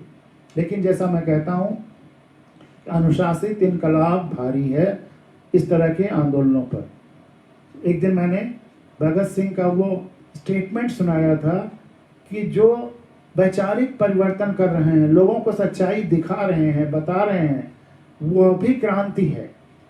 तो आप समझिए कि एसेंशियल कमोडिटीज़ में जो परिवर्तन किया गया है वो हम भारत के लोगों के लिए घातक है, किसानों के लिए तो कम। इसको समझने की ज़रूरत है। और इसेंशियल कमोडिटीज़, इसेंशियल कौन होता है? जो हमारे शरीर खाने के लिए ज़रूरी हो। तो हमारे खाने के लिए जो वेजिटेरियन लोग हैं उनके खाने के लिए क्या चीज़ ज़रूरी है? रोटी, दाल, चावल, गेहूँ, ज्वार, बाजरा, मक्का, दाल, आलू, प्याज, यही तो ज़रूरी है। तो ये इसेंशियल है, ये आवश्यक है, ये प्राकृतिक रूप से आवश्यक है। क्या चीज़ हमारे लिए आवश्यक है यह सरकार के नियमों से नहीं तय होती, सरकार की घोषणाओं से नहीं तय होती। इसे समझने की ज़रूरत है। हमारे लिए सांस जरूरी है, ये सरकार नहीं तय करेगी, ये प्रकृति ने तय कर दिया है, हमारे स्ट्रक्चर ने तय कर दिया है। कल को सरकार ये एक कानून बना दे एसेंशियल ऑर्गन्स एक्ट बॉडी का और कह दे कि अब आँख, कान, नाक, मुंह, दिल, फेफड़ा ये एसेंशियल आपके ऑर्गन्स नहीं हैं। किडनी, कोई भी कहीं भी इसको निकाल सकता है, दे सकता है। आप अस्पताल में भर्ती हो, कोई डॉक्टर इसको निकाल ले जाए, अब आपके बॉडी का एसेंशियल ऑर्गन नहीं, जब चाहे निकाल ले। तो सरकार के इस तरह के नियम बना देने से अब ये इसकी एसेंशियलिटी खत्म हो जाएगी, इसकी आवश्यकता खत्म हो जाएगी। सरकार को अपनी सीमाएं जानना चाहिए कि क्या वो कर सकती है, क्या वो नहीं कर सकती है। इसेंशियलिटी वो चेंज नहीं कर सकती है, आवश्यकता वो नहीं चेंज कर सकती है। वो अपने लिमिट से बहुत ज़्यादा जा रही है, इतनी ज़्यादा जा रही है कि पागलपन के हद तक जा रही है। अगर एक कोई सरकार इस तरह का नियम बनाए कि अब आँख, कान, नाक, हार्ट या दिल या ब्रेन ये इसेंशियल ऑर्गन्स बॉडी के नहीं है, तो उस सरकार को आप मानेंगे सरकार, या एक पागल एंटिटी मानेंगे? तो इस तरह के पागलपन की हरकत अगर सरकार करती है कि ये सब चीज़ें अब इसेंशियल नहीं हैं, यानी कि कोई भी इसको होल्डिंग कर सकता है। और बड़े बड़े वेयर हाउसेज, अब आजकल कॉर्पोरेट घराने इतने हो गए हैं, उनके पास फंड्स इतने हैं कि वो सारे अनाजों को खरीद करके और उसको रख सकते हैं। फॉरेन लोन ले आएंगे, बैंकों से लोन लेकर वेयर हाउसेज बना लेंगे, और उसके बाद फिर जब दाम खूब बढ़ जाएंगे तो धीरे धीरे हाई रेट पर जाएंगे। तो यह नुकसान केवल किसानों का नहीं है, ये इसेंशियल कमोडिटी में परिवर्तन करके केवल किसानों के हित का नहीं नुकसान किया गया है, ये पूरे देश पर कुठाराघात किया गया है। हम भारत के लोगों पर कुठाराघात किया गया है। इस बात को समझिए। और किसान तो बेचारे आपके लिए आंदोलन कर रहे हैं, आप उनके आंदोलन को समझिए और साथ दीजिए, अन्यथा आप खुद आंदोलन करिए, चाहे वैचारिक रूप से, चाहे सड़कों पर आ करके, चाहे जिस रूप में। लेकिन यह इसेंशियल कमोडिटी एक्ट में परिवर्तन बहुत बड़ा देशघात है। इससे बचना बचाना है। इसके लिए पूरे देश को आगे आना चाहिए। और दूसरा एमएसपी, मैंने जो उस दिन कहा था, मैं कई बार कहा है कि मिनिमम सपोर्ट प्राइस जब उसके प्रोडक्शन में, उस उत्पादन में कितना खर्चा आता है किसान का, उसमें उसका घर का लेबर, परिवार के लोगों का जो श्रम है और थोड़ा बहुत 10-15% प्रॉफिट जोड़ करके निकालते हैं, तो उतना तो मिलना ही मिलना चाहिए। उतना चाहे सरकार खरीदे और चाहे कोई पब्लिक या और जो भी एजेंसी खरीदे, व्यापारी खरीदें, या कोई कॉन्ट्रैक्ट हो जाए कि आप अनाज पैदा करेंगे और हम खरीदेंगे, जो कॉन्ट्रैक्ट फार्मिंग की बात होती। तो जो खरीदेगा, जो व्यापारी या जो कॉर्पोरेट कॉन्ट्रैक्ट कर रहा है, वह भी कम से कम एमएसपी से ऊपर ही देगा, कम नहीं। भविष्य में अगर उस साल, जिस साल हर साल अगर कॉन्ट्रैक्ट अगले 10 साल के लिए हुआ, तो उन 10 साल में अलग अलग सालों में जो एमएसपी हो, मिनिमम सपोर्ट प्राइस सरकार फिक्स करती है, उन सालों में उससे कम पे नहीं ले सकता। यह कम से कम एक परिवर्तन होना चाहिए एमएसपी के सिलसिले में। और दूसरा ये है कि कॉन्ट्रैक्ट हो रहा है एक बहुत बड़े पूंजीपति से और एक किसान से। अगर उस कॉन्ट्रैक्ट का वायलेशन होता है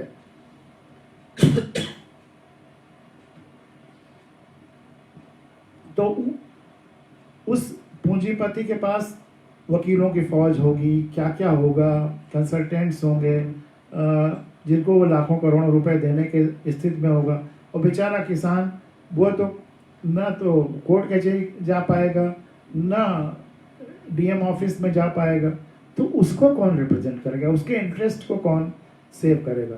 तो एक स्टैंडर्ड फॉर्मेट होना चाहिए और उसके वायलेशन होने पे किसान पर नहीं, उसी पर जो कॉर्पोरेट हाउस हो रहा है उस पर कार्रवाई होनी चाहिए, प्रोटेक्शन होना चाहिए वहाँ कानूनी, क्योंकि वह बहुत ही कमज़ोर तबका है उस मल्टी कॉर्पोरेट ऑर्गेनाइजेशन जो कॉन्ट्रैक्ट फार्मिंग कराएगा।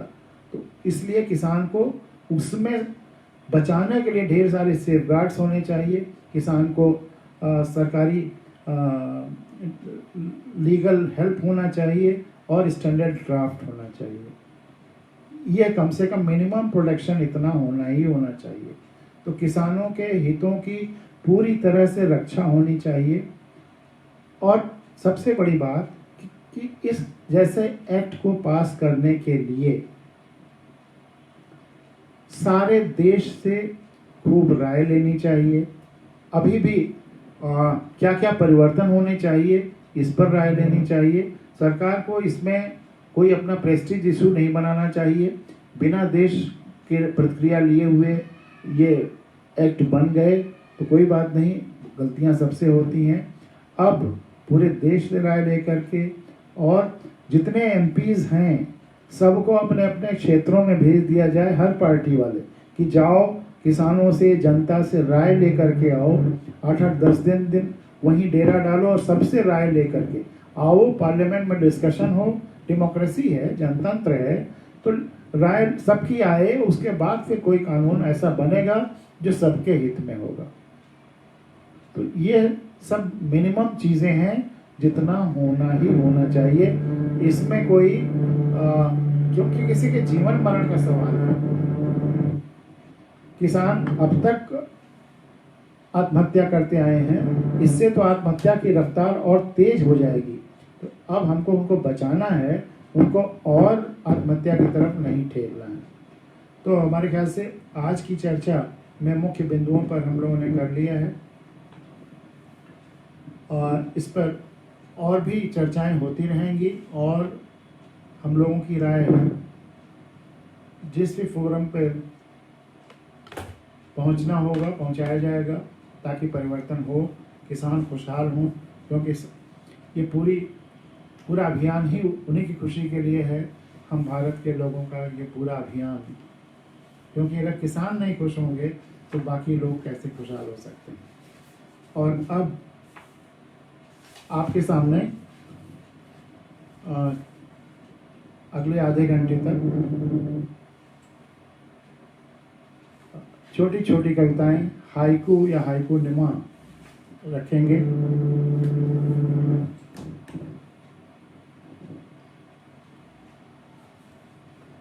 डॉक्टर शशि सुभाष मिश्रा जी, अजय कुमार बेहरा जी, राजेंद्र पाल सिंह जी,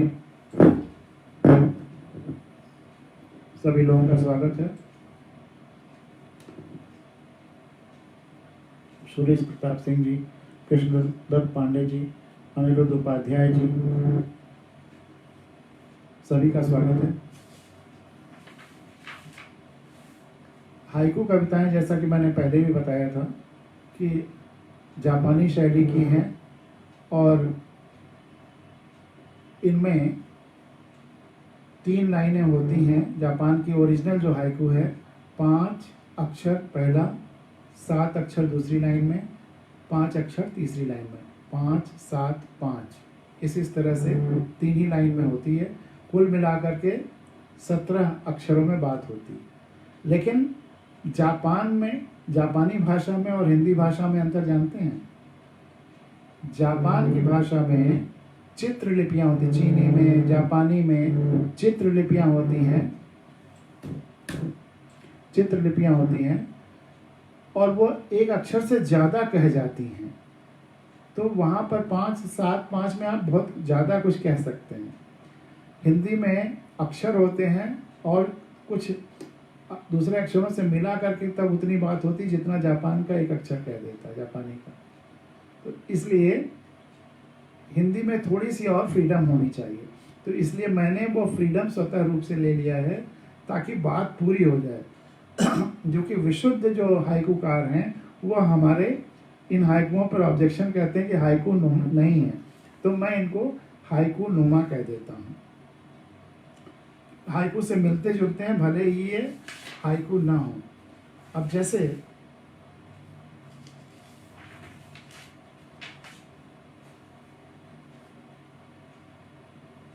एकदम एग्जैक्ट हाइकू का एक उदाहरण, 2 चित्र मैं आपके सामने रखता हूं। पहला चित्र बिल्कुल हाइकू के उन अक्षरों की सीमा के अनुसार भी है।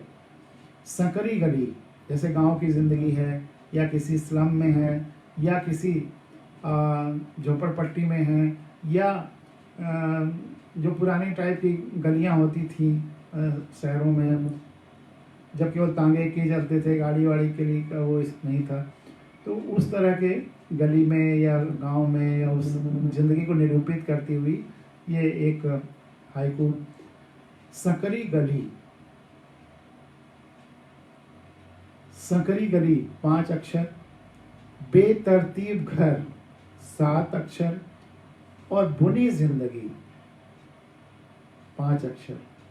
तो 5, 7, 5 हो गया कि संकरी गली, बेतरतीब घर, बुनी जिंदगी। तो एकदम हाइकू के परफेक्ट उनके हिसाब से भी परफेक्ट है। लेकिन मेरी हर हाइकू में ये बात पूरी नहीं हो पाती, बात कुछ रह जाती है अगर 5, 7, 5 का बंदिश माने। तो मैंने स्वतंत्र रूप से इसमें स्वतंत्रता ली और 3 लाइन रखा और बात पूरी की, इसको हाइकू नुमा कह दिया। आप भी अपने भाव अगर और कोई इसी विधा में न व्यक्त कर रहे हों तो हाइकू तो आप लिखना शुरू कर ही सकते हैं। हाइकू या हाइकू नुमा जो भी आपको अच्छा लगेगा। शब्दों का बंधन रखना चाहते हैं तो हाइकू लिखिए, नहीं रखना चाहते हैं तो हाइकू नुमा लिखिए। लेकिन हाइकू लिखने का एक क्रिएटिविटी का, रचनात्मकता का आनंद लीजिए। तो एक कुछ मित्रों ने हाइकू कविताओं का एक संग्रह निकालते भी हैं अभी भी। तो कमलेश भट्ट कमल जी हैं, वो हाइकू पर काफ़ी काम कर रहे हैं। तो मेरे एक उसमें जो मुख्य हाइकूकार हैं उसमें मेरी तमाम सारी हाइकू ले करके और इसको 5, 7, 5 के बंधन में बांध करके और उन्होंने उसको रखा कि प्रमुख हाइकूकार मुझे भी माना। तो ये उनकी महानता है। लेकिन मैंने स्वतंत्रता के साथ मस्ती में हाइकू नुमा लिखा, या इनको क्षणिकाएँ भी कह लीजिए, लेकिन बात थोड़े में स्पष्ट हो जाती है, लोगों को अच्छा लगता है, इसलिए सुनने वालों को भी आनंद आता है। अब देखिए मैं उसमें मस्ती में सुनाता जा रहा हूँ। शब्दों की सीमा कहीं है कहीं नहीं है, जो भी। अब शंकर भी बहुत हैं, जटाएं भी बहुत हैं। अब शंकर भी बहुत हैं, जटाएं भी बहुत हैं। आज इसको हर परिप्रेक्ष्य में देखिए, चाहे संविधान की जानकारी के परिप्रेक्ष्य में हो, चाहे जो दिल्ली से 1 रुपया चलता है और पहुंचता है जनता तक 14 पैसे, तो बीच बीच कहाँ किन किन जटाओं में जाता है ये भी आप सोच सकते हैं। या बहुत सारी और चीज़ें, ज्ञान, क्या चीज़ें जनता तक पहुंचनी चाहिए वो नहीं पहुंचती हैं। अब शंकर भी बहुत हैं, जटाएं भी बहुत हैं, उनमें उलझी गंगा की धाराएं भी बहुत हैं। उनमें उलझी गंगा की धाराएं भी बहुत हैं। तो इसका हल क्या है? इसीलिए अब भगीरथ भी बहुत चाहिए। इसीलिए अब भगीरथ भी बहुत चाहिए, यानी कि अब हम 135 करोड़ लोगों को भगीरथ बनना पड़ेगा। वही मैसेज जो मैं बार बार कहता हूँ। अब समाज में, प्रकृति में, हर जगह आपको सड़न भी दिखेगी और अच्छी चीज़ें भी दिखेंगी। तो आप सड़न का भी सदुपयोग करना है और जो अच्छी चीज़ें हैं उनका भी सदुपयोग करना है। उस पूरी संपूर्णता को देखते हुए, रिसाइकलिंग प्रोसेस को नेचर के देखते हुए एक छोटी सी हाइकू देखिए। जहाँ सड़न होती है वहाँ फैलाता हूँ जड़ें, जहाँ सड़न होती है वहाँ फैलाता हूँ जड़ें, और जहाँ मिलता है खुला आकाश, और जहाँ मिलता है खुला आकाश, वहाँ खिलाता हूँ फूल, वहाँ खिलाता हूँ फूल। जहाँ सड़न होती है वहाँ फैलाता हूँ जड़ें, और जहाँ मिलता है खुला आकाश, वहाँ खिलाता हूँ फूल। अब आपके घर में छोटा सा बच्चा है और आप लोग सब खाना खा रहे हैं, तो बच्चे का खाना जो भी छोड़ेगा वो या तो पिता की प्लेट में जाएगा या माता की प्लेट में जाएगा, और बच्चा अक्सर अपनी माँ की साड़ी में उसको पोंछ देगा अपना मुंह। तो उस भावना को, उस चित्र को देखिए। माँ पिता की खाने की प्लेट, माँ पिता के खाने की प्लेट, सभी बच्चों की डस्टबिन। माँ पिता के खाने की प्लेट, सभी बच्चों की डस्टबिन, और माँ की साड़ी नैपकिन, और माँ की साड़ी नैपकिन। हम लोग तो ऐसे ही करते थे बचपन में, अम्मा की धोती में आंचल में पोंछ दिया जो भी मुंह में लगा हुआ। अब सभ्यता के नाम पे माताएं अपनी साड़ी को नैपकिन बनाने से भले ही झटक दे रही हूँ, लेकिन कितना प्यार था उसमें। आप देखिए, हम अपनी बैसाखियों को कब तक अपनी शक्ति मानते रहेंगे? हम अपनी बैसाखियों को कब तक अपनी शक्ति मानते रहेंगे?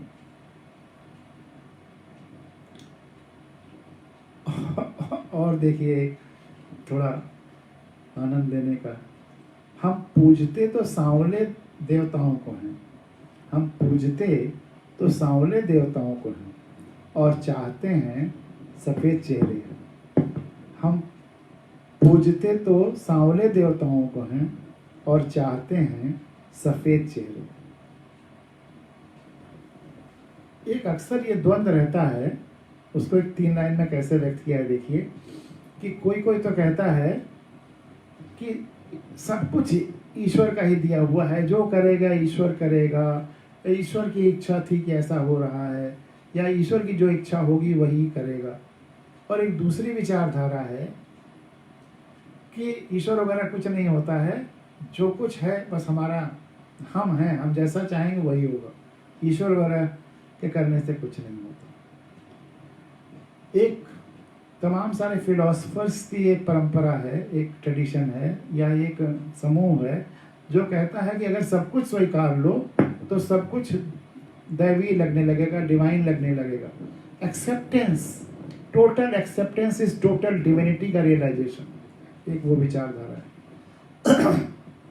तो एक सच्चाई व्यक्त करने की कोशिश इस रूप में करते हैं कि सब कुछ स्वीकार लो तो सब कुछ दैवी हो जाएगा। तो इन दोनों विचारधाराओं का समन्वय करते हुए मैंने इसको एक छोटी सी हाइकू में रखने की कोशिश की। देखिए, आपको आनंद आएगा। सब कुछ स्वीकार लो, सच है कि सब कुछ स्वीकार लो तो सब कुछ दैवीय हो जाएगा। बारिश हो रही है तो स्वीकार लो कि बारिश हो रही है, अब उसमें ये चिंता न करो कि बारिश हो रही है, ये बादलों को न कोसो, समय को न कोसो, मौसम का न कोसो, जैसा है उतना वैसा स्वीकार लो। सब कुछ स्वीकार लो तो सब कुछ दैवीय हो जाएगा। ठीक, सच है कि सब कुछ स्वीकार लो तो सब कुछ दैवीय हो जाएगा, लेकिन स्वीकारो अपनी शक्ति को भी, क्योंकि अपनी शक्ति, तुम्हारी शक्ति को भी तो ईश्वर नहीं दिया है, तो वो भी तो दैवीय है। तो अपनी शक्तियां जो जो कर सकती हैं उसको भी तो स्वीकारो। बारिश से बचने के लिए छाता तान सकते हो तो छाता भी स्वीकारो। इस प्रकृति में और बेहतर तरीके से रहा जा सकता है, प्रकृति को स्वीकारो, लेकिन प्रकृति में बेहतर तरीके से रहा जा सकता है वो भी स्वीकारो। अगर शेर आ रहा है तो शेर को स्वीकारो, और तुम्हारी शक्ति तुम्हें शेर से बचा सकती है उसको भी स्वीकारो। तो सब कुछ स्वीकारो, अपनी शक्तियों को भी स्वीकारो, और अपनी शक्ति और प्राकृतिक शक्तियों या सामूहिक शक्तियों या सृष्टि की शक्तियों में एक सामंजस्य, संतुलन स्थापित करो कि दोनों बेहतर तरीके से चल सकें। वह संतुलन को भी स्वीकारो। वह तभी स्वीकारोगे जब अपनी शक्तियों को भी स्वीकारोगे। तो सब कुछ स्वीकार लो, सब कुछ दैवीय हो जाएगा, लेकिन स्वीकारो अपनी शक्ति को भी। और अगली है एक बहुत छोटी सी, कितनी बड़ी साधना है, कितनी बड़ी साधना है सही इच्छाएं करना। कितनी बड़ी साधना है सही इच्छाएं करना।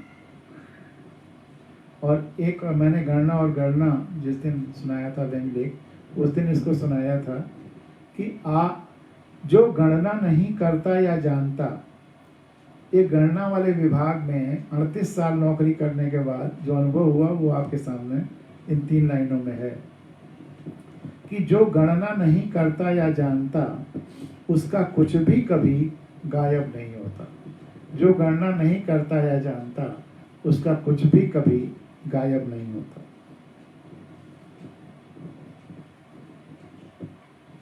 अब एक और कविता, जो कहावत है अक्सर कहा जाता है, लेकिन उसको मैंने इस हाइकूनुमा के माध्यम से स्पष्ट या जस्टिफाई करने की कोशिश की है।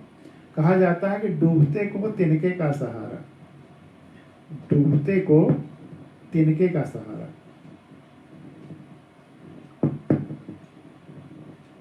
ये कैसे सही हो सकता है? सोचिए, कई रूप हो सकते हैं।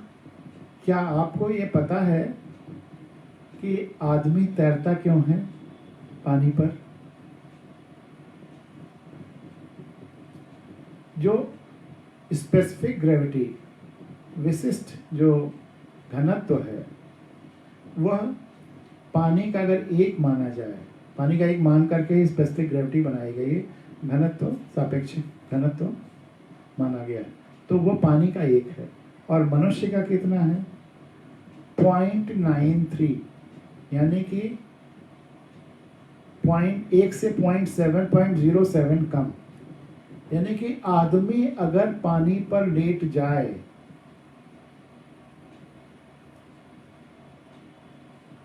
तो पूरा शरीर डूब ही नहीं सकता, क्योंकि अगर ग्रेविटी, स्पेसिफिक ग्रेविटी आदमी के शरीर की एक होती तो पूरा डूब सकता था। 0.97 है, 1 से 0.07 कम है। इसलिए आदमी कितना भी कोशिश करे वह डूब ही नहीं सकता उसका पूरा शरीर। और अगर वो सही तरीके से लेट जाए तो इतना हिस्सा, नाक वाला हिस्सा ऊपर रहेगा, वो नीचे जा ही नहीं सकता। हो सकता है हलचल की वजह से कभी नीचे चला जाए तो फिर ऊपर आ जाए, वो बात दूसरी है।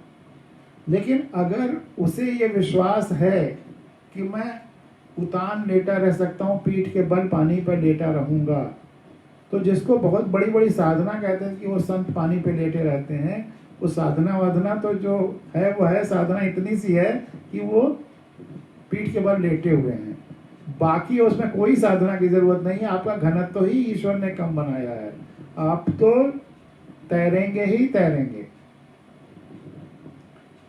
तो इस पे मुझे मेरी एक हाइकू है आगे कि जो जितना ही ज्यादा कोशिश करता है वह उतना ही डूबता है। आप अपनी जो जितना ही ज्यादा हरकत करता है वह उतना ही डूबता है। आपकी हरकतें ऐसी की वजह से आपकी नाक अगर साइड में हो गई या नीचे हो गई तो आप डूब जाएंगे, लेकिन अगर आप एकदम उतान सोए हुए हैं पीठ के बल तो आप डूब ही नहीं सकते हैं। कोई शक्ति आपको जब तक खुद दबाए नहीं तब तक आपको डुबा ही नहीं सकती। तो इसलिए एक तिनका भी आप छुए रहिए और उसके सहारे विश्वास रखिए कि हम तैर लेंगे या नहीं डूबेंगे, तो आप नहीं डूबेंगे। तो तिनके का सहारा भी काफी होगा, क्योंकि आप खुद ही, ईश्वर ने आपको ऐसा बनाया कि आप डूब नहीं सकते हैं। और इसका दूसरा स्वरूप भी हो सकता है जो इस हाइकू में है कि डूबते को तिनके का सहारा तिनका भी आदमी से बड़ा होता है। आप सोचिए तिनका हमेशा आदमी से छोटा होता है, ये भी नहीं है। एक तिनका भी आदमी से बड़ा होता है जब आदमी बीज रूप में होता है। आदमी भी बीज रूप में होता है, और जब आदमी बीज रूप के होता है, शुक्राणु के रूप में होता है, तो वो तिनके से बहुत छोटा होता है, और तिनके का सहारा तो उसके लिए जहाज का सहारा है। तो डूबते को तिनके का सहारा दोनों अर्थों में है कि चूंकि आपकी डेंसिटी कम है, इसलिए आप डूब ही नहीं सकते हैं। उस तिनके को भी आप छुए रहिए, सोचिए कि हमें बचा रहा है, तो उस विश्वास पे भी आप बचे रहेंगे। तो डूबते को तिनके का सहारा, तिनका भी कभी आदमी से बड़ा होता है जब आदमी बीज रूप में होता है। अगली हाइको देखिए, हाइको नुमा। कोई समाज अच्छा है या बुरा, कोई समाज अच्छा है या बुरा, यह इसी से जाहिर होता है, यह इसी से स्पष्ट होता है कि लोग सड़कों पर अधिक ध्यान देते हैं या घरों पर, या कि लोग सड़कों पर अधिक ध्यान देते हैं या घरों पर। अगर घर का कूड़ा सड़क पे भेजे, सब फेंकते रहें, तो सोच लिए समाज कैसा है। और अगर समाज सड़क को ठीक ठाक रखें तो समाज कैसा है, या सड़क को घेरते रहें तो समाज कैसा है। एक दूसरी हाई को देखिए। एक पौधा उगे कहीं भी, एक पौधा उगे कहीं भी, तो वह पूरी धरती और संपूर्ण आकाश, तो वह पूरी धरती और संपूर्ण आकाश की समस्त शक्तियों से उगता है। एक पौधा उगे कहीं भी, तो वह पूरी धरती और समस्त आकाश, संपूर्ण आकाश की समस्त शक्तियों से उगता है। और अगली हाई को देखिए। अवतार या हाई को नियम, अवतार अवतरित नहीं होता, कोई भी अवतार अवतरित नहीं होता। रोज बरोज कदम दर कदम, रोज बरोज कदम दर कदम बनता जाता है अवतार।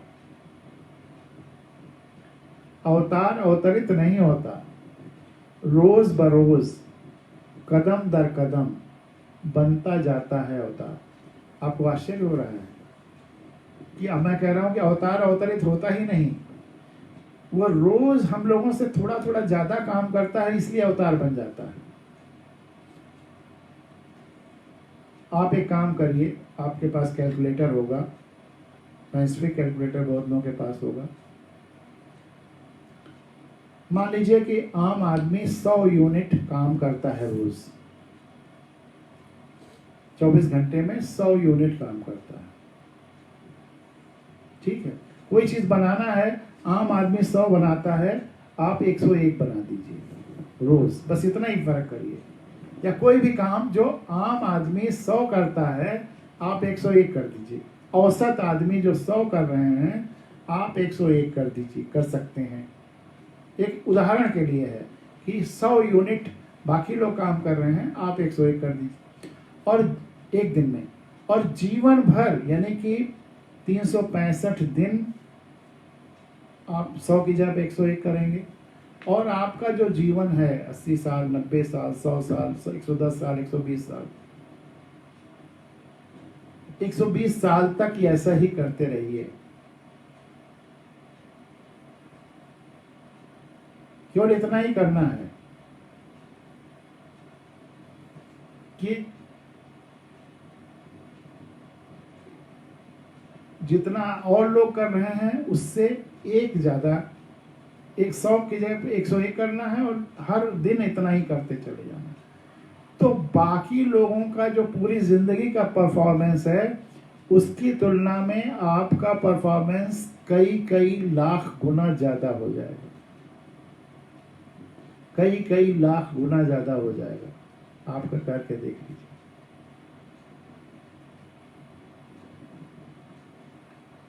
तो ये बस केवल अवतारत्व का यही है कि सम्यक दृष्टि, सबको समभाव से देखना और उचित काम करना, गलत काम ना करना, और सबसे जुड़ाव के साथ काम करना, अनंत संवेदना के साथ काम करना, और साथ ही रोज जितना और लोग काम करते हैं उससे ज़्यादा करना, यानी कि समय बर्बाद न करना।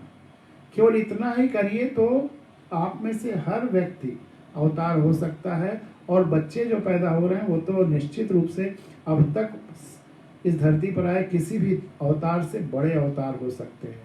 पर सूत्र यही है कि लोगों से ज़्यादा संवेदना, लोगों से ज़्यादा काम, और लगातार निरंतरता। अवतार अवतरित नहीं होता, रोज रोज कदम दर कदम बनता जाता है अवतार। और ये तो कई बार मैंने सुनाया है, वह भी दुनिया को बुरा कहने लगा है, लगता है वह भी बुरे माहौल में रहने लगा है। वह भी दुनिया को बुरा कहने लगा है, लगता है वह भी बुरे माहौल में रहने लगा है।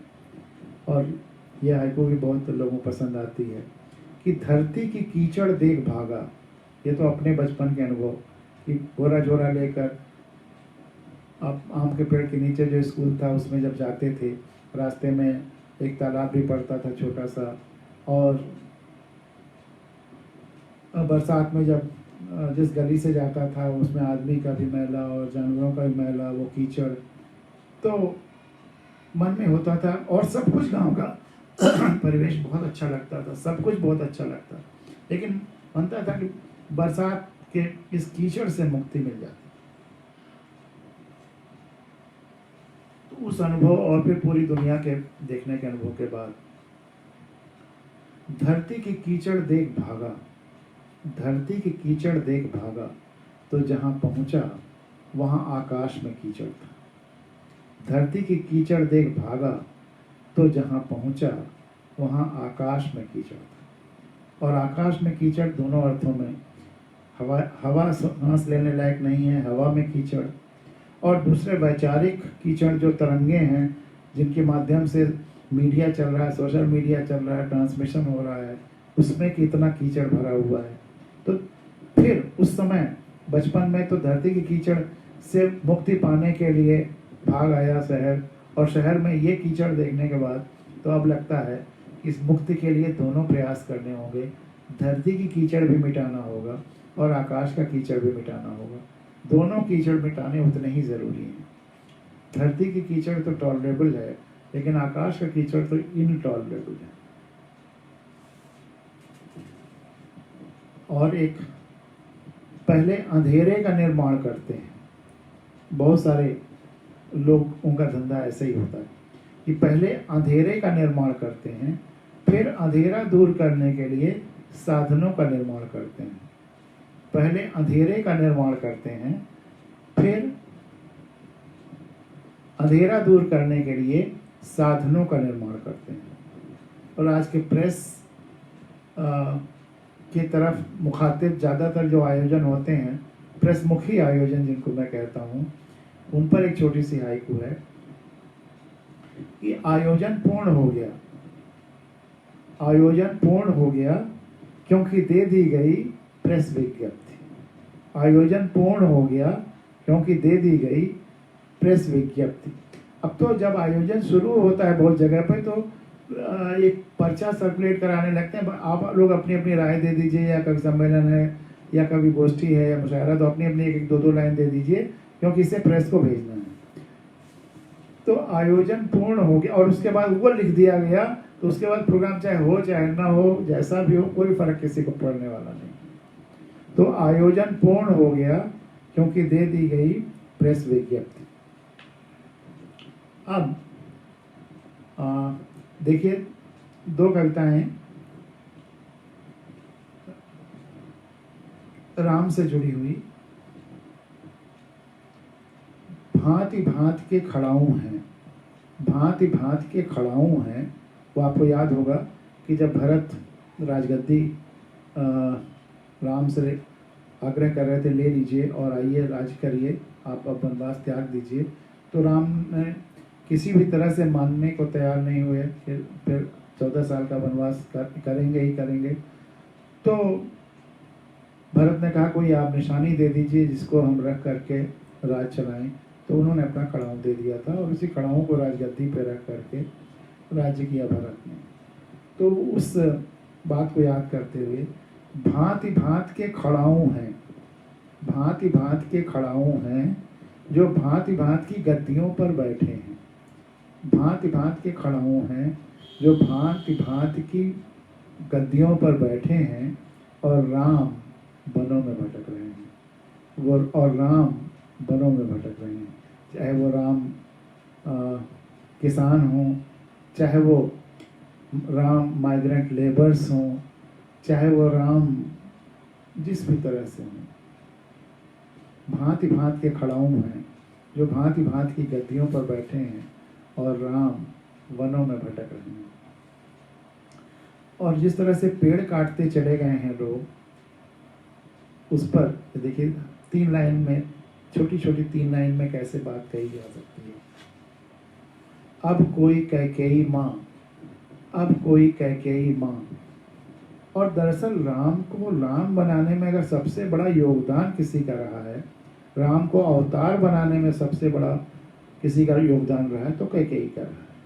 अगर कैकेयी ने यह वरदान न मांगा होता, राम को 14 साल वनवास नहीं दिया होता, तो राम अवतार नहीं होते, हम आप उनको देवता नहीं मान रहे होते। राम का पूरा रामत्व, पूरा अवतारत्व उसी वनवास में ही खिला है, वहीं पैदा हुआ है। तो वो जो है ना, वनवासी राम तो रावण को हरा देते हैं, लेकिन अयोध्या के राजा राम को वनवासी लोगों से हारना पड़ता है। तो राम को रामत्व वनवास ने दिया है। राम की संवेदना का जो प्रस्फुरण हुआ, अनंतत्व हुआ, वह सब वन में हुआ। तो अब कोई कैकेयी माँ, अब कोई कैकेयी माँ अपने पुत्र को वनवास कैसे देगी। अब कोई कैकेयी माँ अपने पुत्र को वनवास कैसे देगी जब जंगल ही नहीं बचेंगे, जब सारे जंगल काट डाले जाएंगे।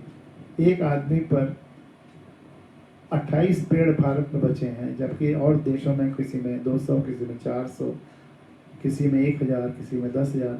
पूरी दुनिया का औसत भी कई सौ है और यहाँ 28 है। तो अब कोई कैकेयी माँ अपने पुत्र को वनवास कैसे देगी जब जंगल ही नहीं बचेंगे। और अगली हाइकुनमा देखिए। पेड़ ने कहा, पेड़ ने कहा, कुछ भी नहीं हो सकता चेतन। पेड़ ने कहा, कुछ भी नहीं हो सकता चेतन, यानी कि सजीव, चेतना युक्त, चेतना सहित। पेड़ ने कहा, कुछ भी नहीं हो सकता चेतन जब तक उसका एक हिस्सा जड़ न हो। पेड़ ने कहा, कुछ भी नहीं हो सकता चेतन जब तक उसका एक हिस्सा जड़ न हो। पेड़ ने कहा, कुछ भी नहीं हो सकता चेतन जब तक उसका एक हिस्सा जड़ न हो। बस 2 और सुना करके आज हम लोग अपनी बात खत्म करते हैं। अगले मंगलवार को जो प्रोग्राम होगा उसमें हाइकू की बाकी रचनाओं पर बातचीत चर्चा होती रहेगी। आपको आनंद आ रहा है जो आपके कमेंट्स से जाहिर हो रहा है, तो इसलिए इसको आगे बढ़ाएंगे केवल 2 हाइकू सुनाकर। और ये कहना है कि कल का जो हम लोगों का प्रोग्राम होगा, इतवार का, तो इंडियन मीडिया काउंसिल हर इतवार को मेरा प्रोग्राम 11 से 12:30 तक दिन में कराते थे, और वो 3 या 4 का उनकी श्रृंखला होती है। लेकिन वो सुबह वो प्रोग्राम करना और फिर शाम को ये तो दोहरा हो जाता है। तो हमने उनसे कहा, आग्रह किया कि आप एक ही प्रोग्राम रखिए, शाम ही वाले को अपना भी मान लीजिए। तो उन्होंने स्वीकार कर लिया है। तो अब कल शाम वाला जो प्रोग्राम हम लोगों का होगा, यही नॉर्मल टाइम पर 5 से 6:30, विषय रहेगा नेतृत्व। लीडरशिप क्वालिटी क्या है, नेतृत्व की अलग अलग शैलियाँ हो सकती हैं, या अच्छा नेतृत्व कैसे संभव हो सकता है, हर व्यक्ति कैसे नेतृत्व क्षमता विकसित कर सकता है। इस पर 4 एपिसोड होंगे अगले 4 इतवारों को, जो आप हम लोग करेंगे, हम भारत के लोग की श्रृंखला में आएगा, ये इंडियन मीडिया काउंसिल के लोग भी सुनेंगे। तो नेतृत्व कला या नेतृत्व क्षमता या नेतृत्व विकास, जो भी कह लीजिए, कल का प्रोग्राम गांधी के परिप्रेक्ष्य में होगा। नेतृत्व विकास गांधी के संदर्भ में, उसके आगे वाला अब्राहम लिंकन के संदर्भ में, ऐसे 4 लोगों के संदर्भ में हम लोग नेतृत्व कला, लीडरशिप क्वालिटी कैसे डेवलप करें, इस पर करेंगे चर्चा।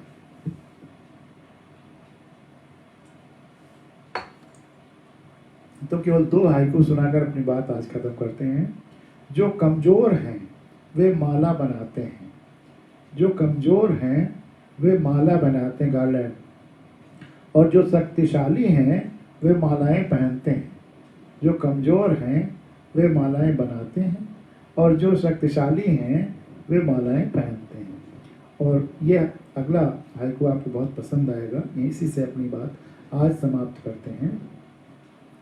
स्त्री और पुरुष हैं द्वैत के उदाहरण, ड्युअलिटी। स्त्री और पुरुष हैं द्वैत के उदाहरण या एग्जाम्पल। और शिशु अद्वैत, और शिशु अद्वैत, और बालक वो अद्वैत है, द्वैत को अद्वैत में बदल देता है। तो स्त्री और पुरुष हैं द्वैत के उदाहरण और शिशु है अद्वैत। इसी के साथ आज का ये प्रोग्राम जो अरुण डंग जी ने बहुत अच्छी बात जो हम लोगों ने कही, उसी एक गीत की लाइन में ढाल दिया है कि वन विहीन हो जहाँ राम नहीं होंगे वहाँ, वन विहीन हो जहाँ राम नहीं होंगे वहाँ। पद्मा गिडवानी जी ने कहा, बहुत खूबसूरत हाइकू, वाह। और अरुण डंग जी कह रहे हैं अवतार धारणा में नवीन भाव। बहुत लोगों ने बहुत अच्छी अच्छी बातें कही हैं, बहुत अच्छी अच्छी प्रतिक्रियाएं कही हैं। प्रभाकर मिश्रा जी कह रहे हैं बहुत बहुत बधाई, साधुवाद स्वीकारें। तो सभी लोगों को बहुत बहुत धन्यवाद। और फिर हम लोग कल मिलेंगे, लेकिन कल नेतृत्व के विकास में क्या क्या एलिमेंट्स, क्या क्या तत्व चाहिए, और गांधी जी को भी संदर्भ में हम लोग रखेंगे। तो इसी के साथ बहुत बहुत धन्यवाद, बहुत बहुत नमस्कार, अभिवादन।